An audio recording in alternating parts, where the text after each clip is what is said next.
आपका अपना channel India A1 news, जो रखे आपको A1। हर बजट का एक परिवेश होता है, हर बजट का एक माहौल होता है और वही परिवेश बजट कैसे बनना चाहिए, उसकी क्या प्राथमिकताएं होनी चाहिए, उसको निर्धारित करता है। इस बजट के पहले देश में व्यापक रूप से छाई हुई बेरोजगारी, महंगाई, आर्थिक असमानता, ग्रामीण अर्थव्यवस्था जो पूरी तरह से ठप हो चुकी है, वेतन जो निरंतर कम हो रहे हैं, रूरल डिमांड जो डिप हो गई है, वो थी और यही सरकार की प्राथमिकताएं होनी चाहिए थी। लेकिन जबानी जमा खर्च तो विकसित भारत पे बहुत किया गया। असलियत सरकार के खुद के आंकड़े, बजट के खुद के आंकड़े बयां कर रहे हैं। विकसित भारत करेंगे, कैसे होगा भारत विकसित? कृषि पर, शिक्षा पर, स्वास्थ्य पर, सामाजिक कल्याण पर जो इस साल का बजट था उससे भी कम खर्च करने का काम इस सरकार ने किया है। शिक्षा पर, स्वास्थ्य पर, सामाजिक कल्याण पर, कृषि पर कम खर्च करके उस पर कटौती करके उस पर कैंची चला के आप विकसित भारत बनाएंगे। चलिए अगले वर्ष की बात करते हैं। इस वर्ष सरकार ने रक्षा पर, फूड सब्सिडी पर, फर्टिलाइजर सब्सिडी पर, खाद और खाद्य सुरक्षा के लिए जो पैसा खर्च किया, अगले साल उसमें कटौती कर दी गई। ये विकसित भारत बनने की बातें हो रही हैं।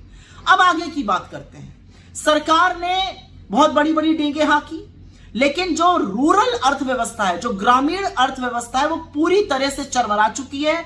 वेतन और आय लगातार गिर रहे हैं, वहां पर डिमांड पूरी तरह से ठप हो गई है, इसीलिए कंजम्पशन खत्म हो गया इकोनॉमी में। इकोनॉमी में कंजम्पशन आधा हो गया बनस्पत पिछले साल ही, लेकिन उसके बारे में कोई चिंता नहीं। लेकिन सरकार के आंकड़े दिखाते हैं कि दिक्कत और समस्या कितनी भयावह है। सरकार ने इस साल मनरेगा का बजट 60,000 करोड़ रुपए रखा था, खर्चा करना पड़ा 86,000 करोड़। 15.5 करोड़ से ज्यादा लोगों ने मनरेगा में रजिस्टर किया, क्योंकि उनकी या तो शहरी नौकरियां या गांव में रूरल क्षेत्र में जो नौकरियां थी वो चली गई, वो मजदूरी करने को विवश हैं। 86,000 करोड़ रुपए, 26,000 करोड़ रुपए ज्यादा खर्चा करने पड़े। सरकार का अपना आंकड़ा दिक्कत बयां कर रहा है, लेकिन सरकार दिक्कत मानने को तैयार नहीं है।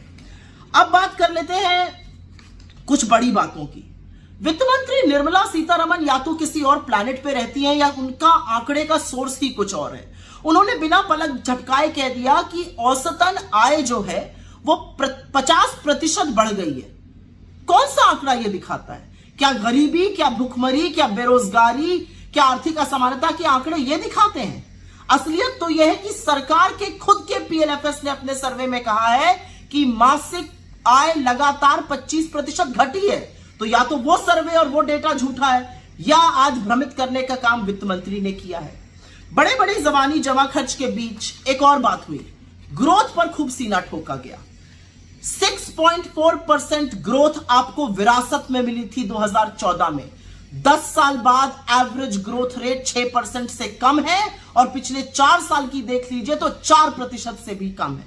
इसके मायने समझते हैं ना आप लोग? ग्रोथ कम होने का मतलब है व्यवसाय कम होगा, ग्रोथ कम होने का मतलब है नौकरियां कम बनेंगी, ज्यादा बेरोजगारी, ज्यादा भुखमरी, ज्यादा महंगाई, ज्यादा आर्थिक असमानता, ज्यादा गुर्बत, ज्यादा गरीबी। लेकिन सरकार को इससे क्या फर्क पड़ता है? वो जो बोल देंगे चरण चुंबक मंडली उसको चला देगी। फिस्कल डेफिसिट पे खूब पीठ ठोकी निर्मला सीतारमण जी ने अपनी।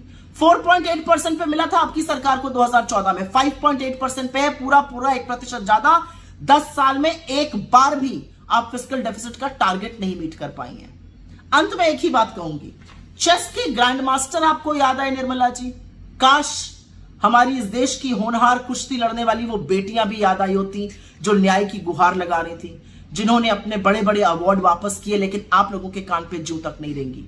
बहरहाल आपकी प्राथमिकताओं की जो कच्चा चिट्ठा है वो तो आपने ही बयां कर दिया। ये कुछ आंकड़े आपके सामने रख रही हूं जिसको वर्ड काउंट कहते हैं। निर्मला जी ने 42 बार प्रधानमंत्री का नाम लिया, 42 बार टैक्स का नाम लिया, लक्षद्वीप का भी नाम ले लिया, वंदे भारत का भी नाम ले लिया। एक बार भी जॉब्स और एम्प्लॉयमेंट शब्द का प्रयोग नहीं किया गया। क्यों? क्या ये प्राथमिकताएं नहीं है?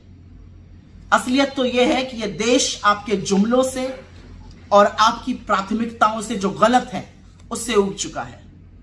बस अब थोड़े ही दिनों की बात है, छुटकारा मिलने वाला है आपसे।